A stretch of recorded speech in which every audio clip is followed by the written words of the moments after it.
Sneak Attack. This is episode 3.25, a bonus episode. Not even James knows about this. This is your host Chris from the Peter Spice Show podcast. I just thought I will briefly go through, as the title suggests, my personal top 10 hip-hop albums of 2019. As probably stated a few times, at least in episode 0, Genesis, like Phil Collins, I predominantly listen to hip-hop, so I thought, spur of the moment, why not I just showcase what my other, 6 choices, because there was 4 of the choices were in my top 10 of 2019 altogether, across all genres, and some honourable mentions as well, so maybe hip-hop acts, albums that you probably maybe never listened to before. So for anyone who is a hip-hop fan, can probably check these out if they would like. So what I'll do very, very quickly, like this won't be a big episode, and hopefully this won't be, we'll keep saying that every single time, but unfortunately we keep either discussing about our war with Canada, which is still ongoing by the way, and we just keep waffling on. So if you do like these sort of small little different sort of episodes, just please just give us some feedback and we'll probably keep doing them. I've just as a state, because people might think, oh, have you listened to the new Eminem album? I have listened to the new Eminem album. I will give my thoughts or either on the next episode or and there'll be the bonus episode for episode 4. We'll see that when that happens. So let's get on with it, because I don't want to keep waffling on. So I've got a top 10 here, but what I'll do is go through my honourable mentions in alphabetical order, not any sort of particular order in terms of quality. These are albums I think people should check out for. Some albums I might have already mentioned in the previous episode, but I thought check it out and see if you want to listen to anyone. What I'll say is there's a song for each of these tracks that I've chosen for the playlist for this particular episode. So if you want to know, or at least get a little bit of an idea of what these artists are like or what the album's like, there's a track at least for each of those. Each of these albums I'm going to mention now. So first on my list, obviously A being the first letter of the alphabet, which is clever of me. Atmosphere, Whenever. I briefly touched on it, I think, in episode 2, potentially. I think there's a track I've chosen from there on that album, on that playlist as well. Atmosphere is just a very briefly underground hip hop group from Minneapolis. They've been going around for a long time, since the 90s. Grown up rap, talking about how he is at this sort of stage in life, and the usual sort of style that he's been doing for a long time, and with great production from Ant. So yep, I think you should check that out. Next one, I've got Apollo Brown, Sincerely Detroit.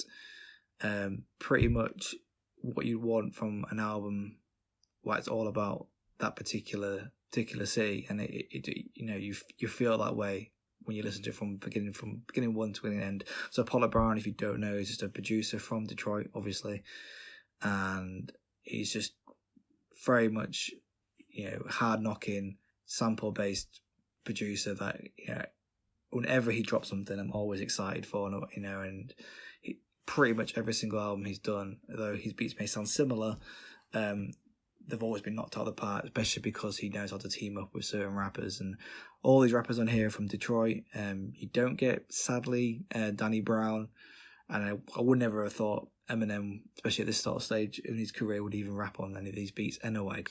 Quickly moving on is to Benny the Butcher, The Plugs I Met EP. Benny, I think I mentioned on episode 2, when I listened to the Griselda album, who all signed on Slim Shady's Shady Records, and this is exactly, I would say this is much better than the Griselda project. Griselda project is a fine project, but I think Ben the Butcher's Plugs I Met is just showcases why I think he is the best out of all 3 of those rappers, and it's just, again, I think, and I might have said it in the previous episode, it's a compliment to what I will be saying my number 1 album is, which we'll also go on a bit later.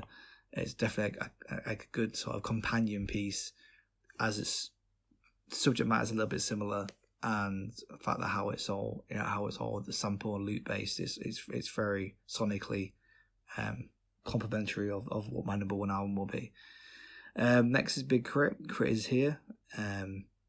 Again, another album to really check from. A southern rapper from Mississippi, produced his own stuff. Always been an incredible lyricist, very, very underrated, and he always delivers a great project. It's probably not as good as the album last year.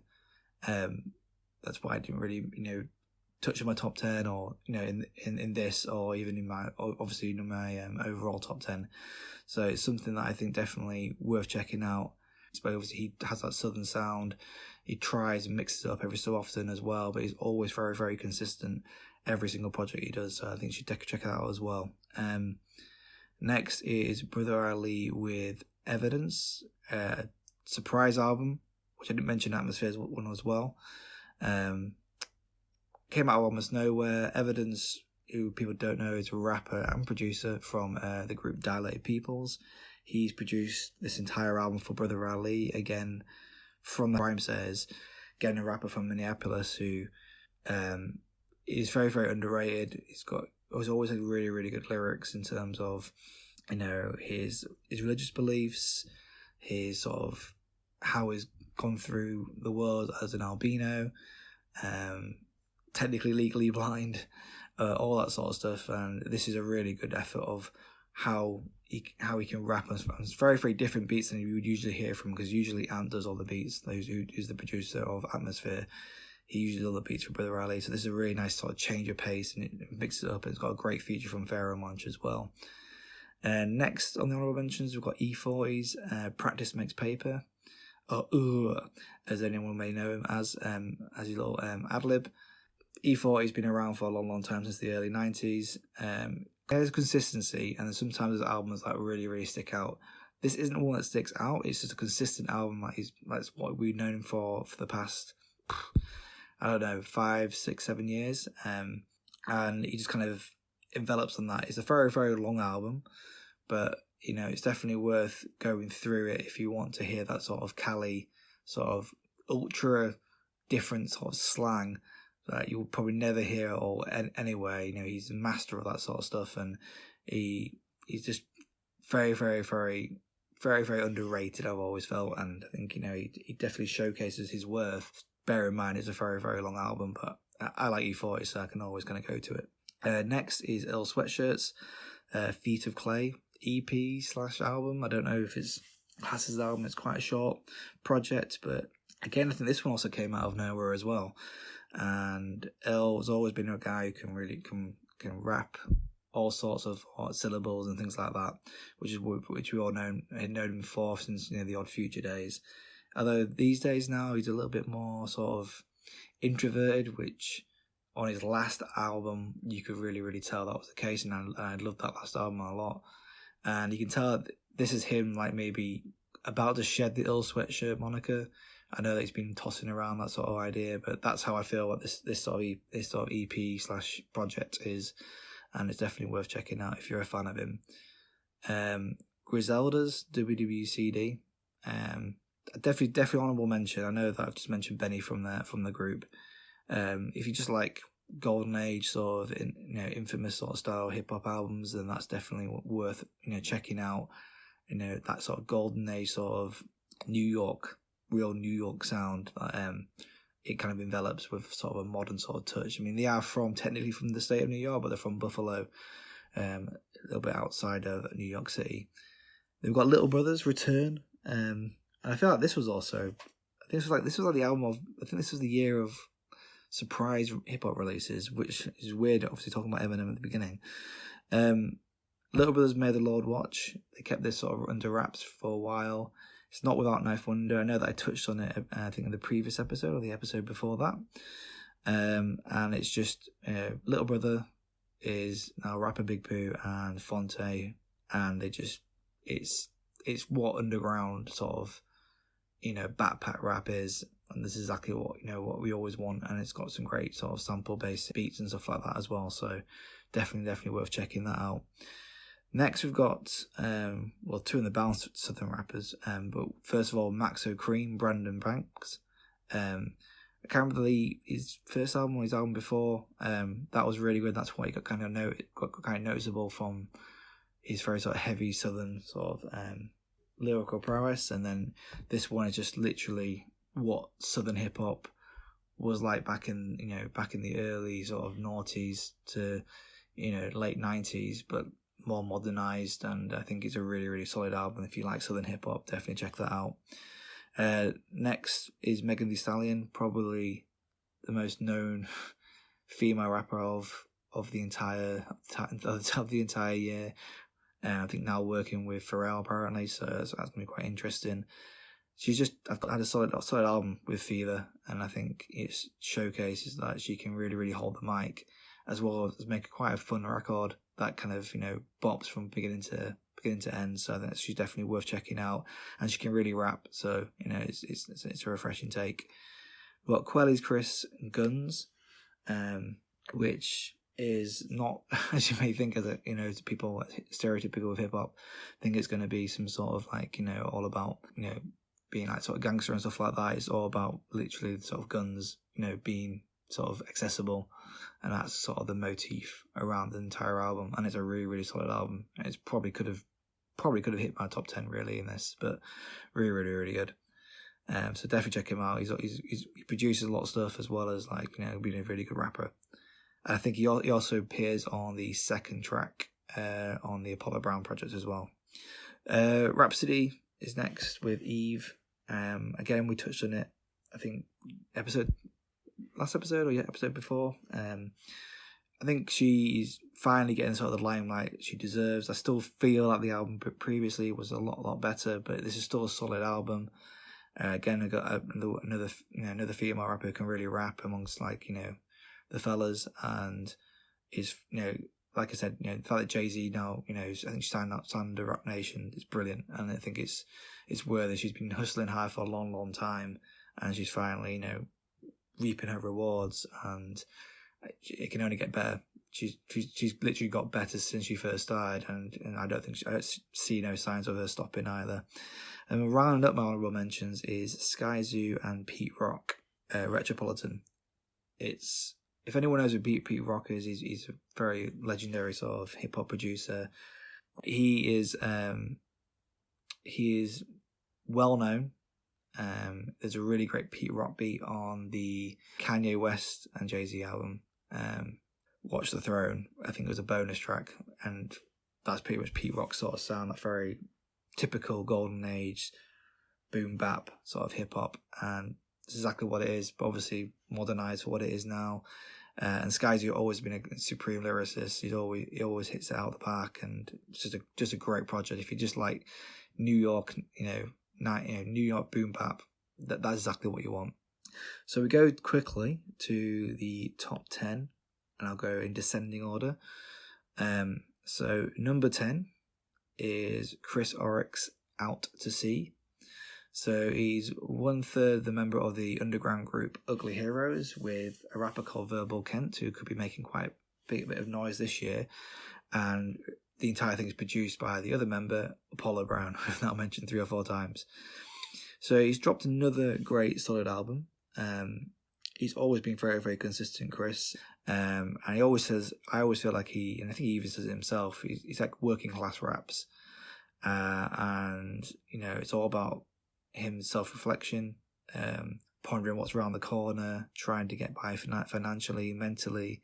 And, like all these albums they're always very, very thought out. And they're all, him sharing his, personal thoughts, his personal experiences, and what he kind of sees around himself as well. And it's a very, very solid album, and it's an album that is a little bit different than most hip hop that you get. So number 9, we've got Gangstar, One of the Best. So I still remember when I used to work at HMV, the day that Guru sadly died, and so when, I can't remember exactly when it was obviously, but when DJ Premier announced that a new Gangstar was about to drop, it kind of took a lot of people by surprise, everyone in the hip hop world. One, we kind of didn't understand how we could actually have another album, but then you forget that these artists, sometimes they're in the studios almost a year straight, keep reworking on sort of projects they're using, or they don't use a lot of the verses that they end up laying down. And that's basically was the case. He kind of said that there was a vault or a lot of unused Guru verses, and he's been carefully selecting these verses while he'd been producing for them, and only a handful of people knew that he was working on this album, and so it was really, really shocking. But then also with a bit of trepidation, we didn't really know how it was going to turn out. And when the first single came out with J. Cole, we're like, wow, J. Cole's on there. That's a very odd sort of feature to have with sort of Guru sort of sound, not with Guru sort of lyricism, but Guru sort of sound, for the boom bap, because J. Cole doesn't really do that as much anymore. But turned out to be an incredible track. Primo is back on his best when he's doing these golden age sort of sounds.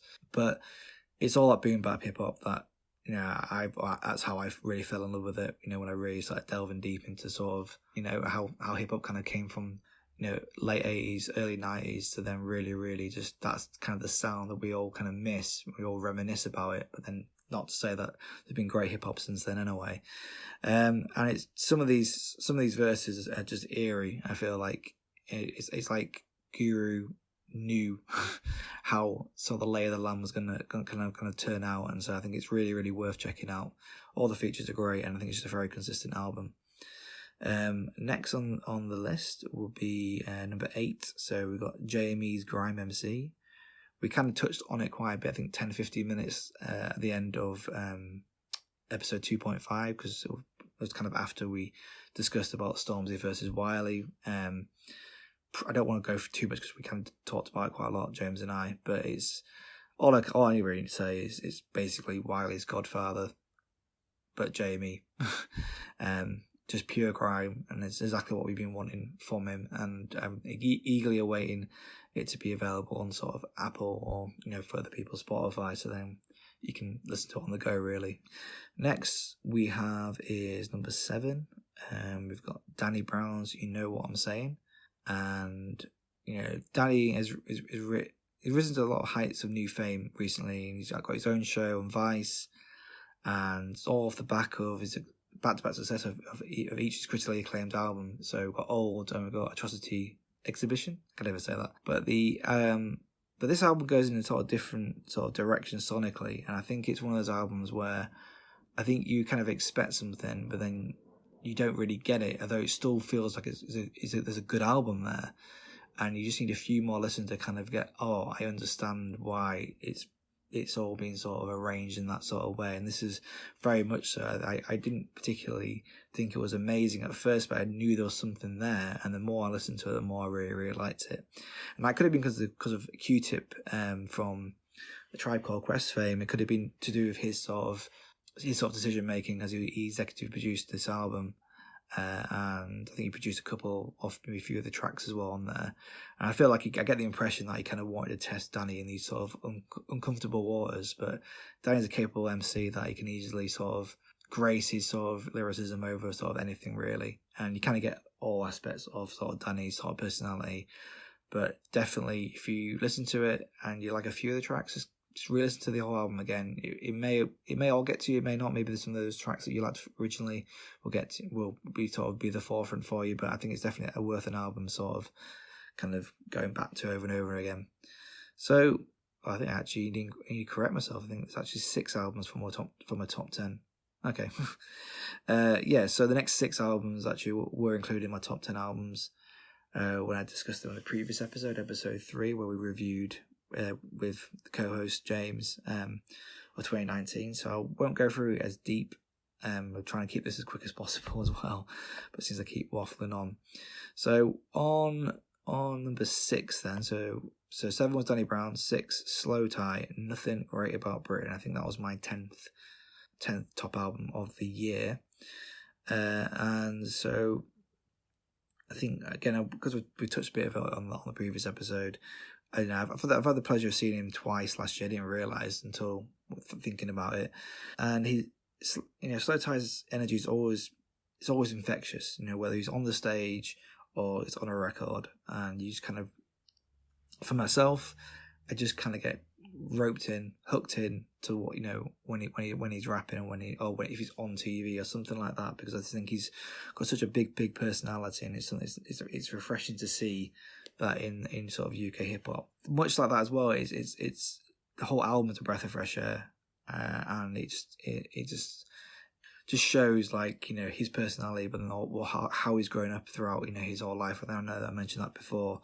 I just get very similar sort of feeling when like Dizzy Rascal came onto the scene, because it's such a unique voice and unique way of like, you know, rapping, and I think that's what kind of separates him. But he's also very good. It's political in places, personal in others. I think it's definitely, anyone who's a UK hip hop fan, definitely check it out. So next we've got is number 5, A$AP Rock and Tobacco, Malibu Ken.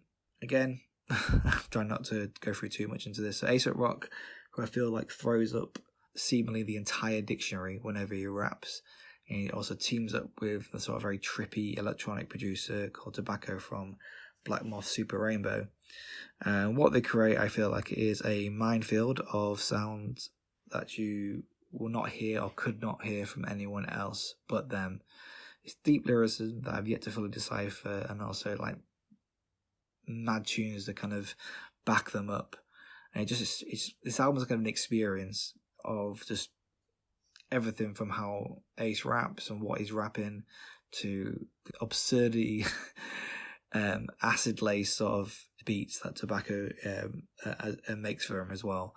And I feel like, you know, it was probably about nearly exactly a year ago, or maybe it is a year ago, that this album came out, and I still very much enjoy it.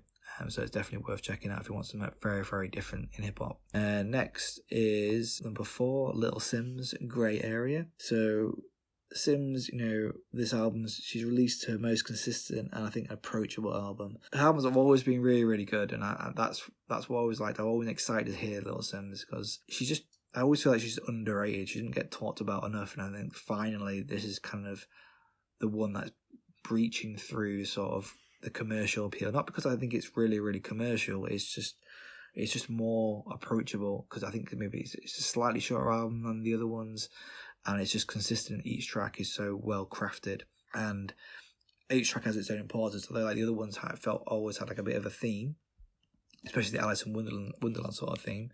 But here we know she showcases her parts of her personal life, you know, a bit of empowerment, while exhibiting sort of lyrical prowess as well. So definitely check that out. We have then we've got number 3. Sorry, I can't even think. Dave, Psychodrama. I said it before, and I'll say it again. I feel this is like a good earmark for UK hip hop, grime, drill. Much like when Boy in the Corner kind of finally came out, important impact. The reason is because I think Dave has always been a great storyteller, and as well as having really great singles as well that have a commercial appeal, you know, and they get the spins on the radio. So he's got that ability to kind of do what he wants really, but then still kind of not, you know, shy away from him dumbing down or anything like that. I think he just wants to make music how he wants to make it, and it just turns out great because he's just having fun doing it. That's why it sounds like it, and he proves that he's storytelling chops, I think, in spades in this album. In the songs touching on racism, mental health, relationship, and the streets. And I just feel like this is really, really, you know, we're finally getting a really big sort of hip hop album, and you know, it got a lot of attention when it first came out. It's a great album, and I think it's definitely worth checking out.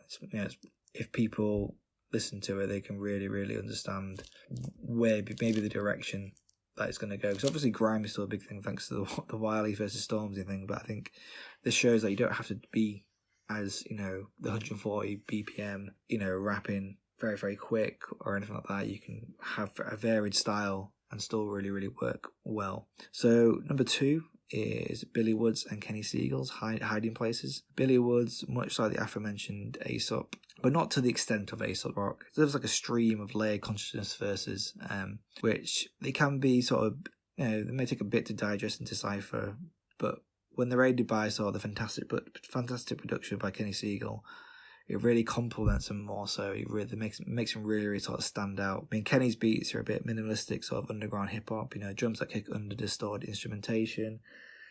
You know, loop sort of samples that fade in and out.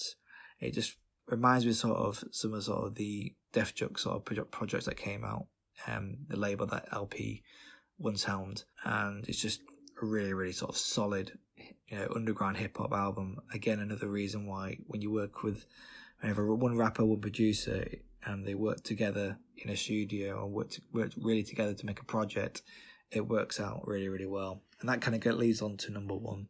The album that I think Benny the Butcher's sort of album can complement. We've got Freddie Gibbs and Madlib's Bandana. And I think Bandana is just a phenomenal record. I don't want to go into too much detail because we kind of do touch on it in the last episode, but I think it's an album that every hip hop fan should check out. It's just sonically perfect in terms of what you want from hip hop. It's all the samples just work well. All the sort of editing, how Madlib sort of little vocal samples that he puts, the little skits, everything's exudes sort of Freddie's personality, his experiences. I just feel so great for him after what happened a few years ago, him being locked up. The fact that he's come back, and this project that we've all been eagerly waiting for, the follow up to Pinata, it delivers in just spades, and it just shows that he's at the top of his game right now. And I just hope he keeps getting the attention that he deserves. And he should be in a lot of sort of top 10, top 5 lists of active hip hop artists that are currently here, making sort of great projects. And I don't want to go into too much in detail, but what I'll say is just check it out. He just raps his ass off, and it's not just him just rapping. It's just him, some relationship stuff, some political sort of statements, some personal statements, all that sort of stuff. So yeah, definitely check that out, and that's number one. So I'll just go with my top 10 there. So I've got 10, Chris Oryk, Out to Sea. 9, Gangstar, One of the Best Yet. 8, Jamie, Graham MC. Number 7, Danny Brown, You Know What I'm Saying. Number 6, Slow Tide, Nothing Great About Britain. Number 5, A$AP Rock and Tobacco, Malibu Ken. Number 4, Little Sims, Grey Area. Number 3, Dave's with Psychodrama. 2, Billy Woods and Kenny Siegel, Hiding Places. And number 1, well deserved, The Peter Spice Show's number 1 album of the year as well, Freddie Gibbs and Madlib's Bandana. So this is my little off the cuff sort of solo podcast. So if you want things like this more often, just say. Any feedback is much needed. I know that kind of sound like I'm droning on pretty much. That's what I feel like I'm doing, especially when you're talking by yourself. But yeah, please like, subscribe, everything like that. Check out Gilbert, does the intro, outro. Again, kindly gave us that beat. And yeah, peace out.